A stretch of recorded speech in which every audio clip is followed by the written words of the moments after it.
चैत्र नवरात्रि 30 मार्च से शुरू होने वाले हैं। सभी के घरों में धूमधाम से तैयारियां भी शुरू हो चुकी हैं। अब बड़े सारे सेवादार, बड़े सारे लोगों के मन में प्रश्न है कि भाई घर पे विराजे हैं छोटे से बाल गोपाल लड्डू गोपाल, तो भाई व्रत भी बहुत सारे लोगों का, जो सेवादार हैं लाला लाली के, उनका भी 9 दिन रहेगा। संयुक्त परिवार है लेकिन व्रत जो है वो सभी का है। अब किस प्रकार से लड्डू लाडो को भोग लगेगा, क्योंकि भोग तो लाला लाली को दिन भर में 4 से 5 बार लगता है। क्या लड्डू गोपाल का भी व्रत कर देंगे? क्या उनको हम फलाहारी खिला सकते हैं? तो आज के इस वीडियो के माध्यम से मैं आपके साथ साझा करूंगी कि नवरात्रि में लड्डू गोपाल की सरल सेवा आपको किस प्रकार से करनी है। तो चलिए शुरू करते हैं व्लॉग को। हरि बोल। सर्वप्रथम नवरात्रि की सभी को हार्दिक शुभकामनाएं। हर रूप में हर पूजन अर्चन बस मेरी राधा रानी, मेरी लाडो की ही होती है। घर में छोटे से बाल गोपाल, बाल राधा रानी विराजमान है, जिनको भोग दिन भर में हम 4 से 5 बार लगाते ही लगाते हैं। लेकिन अब नवरात्रि के बहुत सारे लोगों के पूरे 9 दिन के व्रत रहेंगे, उपवास रहेंगे।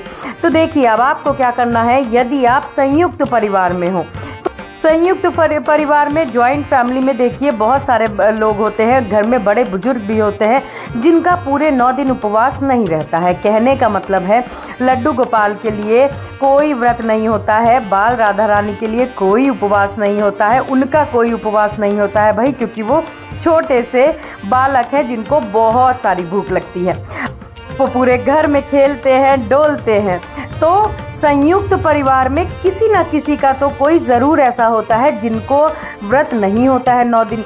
तो उनके लिए देखिए, उनके लिए नहीं, आप लड्डू लाडो के लिए ही जो भोग बनाओगे, आप 9 दिन प्याज और लहसुन तो यदि वैसे भी वर्जित हो जाता है, जो लोगों के घर में बनता भी है तो भी नवरात्रि में वो लोग 9 दिन नहीं बनाते हैं।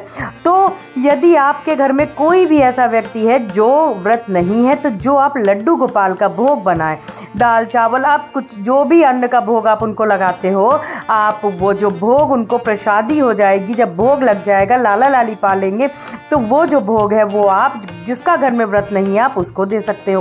कहने का मतलब है देखिए, लाला लाली का जो प्रसाद होता है, महाप्रसाद, उसका ज़रा भी अवज्ञा नहीं होना चाहिए।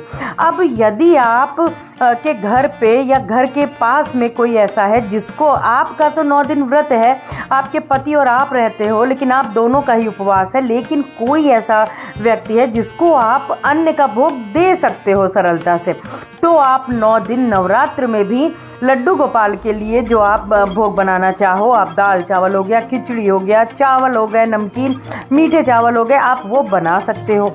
लेकिन यदि आप अन्न नहीं भी बना सकते हो, कोई भी ऐसा व्यक्ति नहीं है जिसको आप दे सको, और जो लाला का प्रसाद भोग रहेगा, और घर में भी सभी का व्रत है, तो देखिए ऐसी स्थिति में जो लाला लाली खाएंगे, जो आप उनको भोग लगाओगे, वो आप फलाहार का भी लगा सकते हो।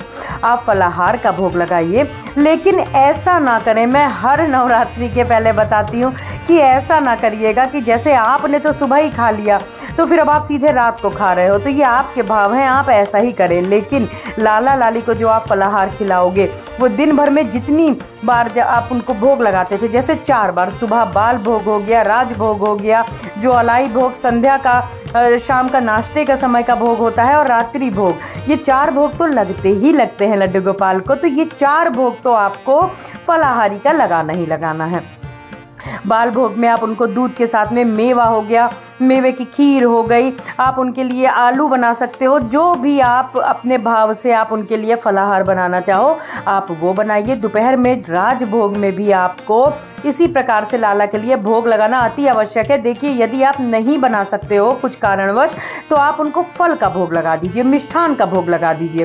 फिर शाम को भी आप इसी तरीके से कर सकते हो, लेकिन रात्रि में आपको उनको फिर से जो दूध हो गया, आलू हो गया, साबूदाने की खीर हो गई, कूटू की पूड़ियाँ हो गई, आप ये जो भोग है वो लाला को प्रॉपर तरीके से लगाएंगे ही लगाएंगे, क्योंकि लाला को भूख बहुत लगती है। मैं फिर कह रही हूँ, लाला लाली छोटे हैं और उनको जो है भोग उसी प्रकार से लगेगा, बल्कि फलाहारी तो कोई बहुत हैवी भोग नहीं होता है। तो वो तो आप जो है उनको 5 बार भी लगा सकते हो। आप एक साथ ही नमकीन बना के रख सकते हो। आप साबूदाना मखाने की इन सब की एक साथ में नमकीन बना के रख ले। आप वो लाली को जो है वो आप उनको भोग के उसमें लगा सकते हो।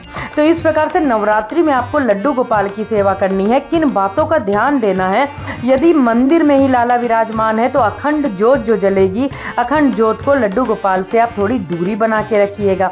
अब आप तो सुबह 4 बजे जग जाएंगे, 5 बजे भी जग जाएंगे, तो लड्डू गोपाल का एक समय निर्धारित कर लीजिएगा। उसी समय लड्डू गोपाल को आपको जगाना होगा। चाहे आप 6 बजे जगाइए, 6:30 बजे जगाइए, 7 बजे भी जगा सकते हो। 6 से 7 के बीच में आप लाला लाली को जगा लें। अपनी जो पहली पूजा है आप वो कर सकते हो। तो इस प्रकार से लड्डू गोपाल का जो वैसे भी अब गर्मियाँ हैं तो आप 6 बजे तक भी लाला को आराम से जगा सकते हो। तो इस प्रकार से आपको लाला की सेवा करना है।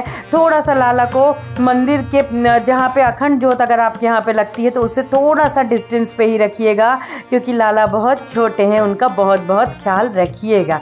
आप सभी को नवरात्रि की फिर से हार्दिक शुभकामनाएं। मेरी राधा रानी की असीम कृपा आप सभी पे यूं ही बरसती रहे। आज के लिए बस इतना ही। मिलते हैं अपने दूसरे ब्लॉग में बहुत जल्दी। हरि बोल, हरि हरि बोल, राधे राधे जी, हरि बोल।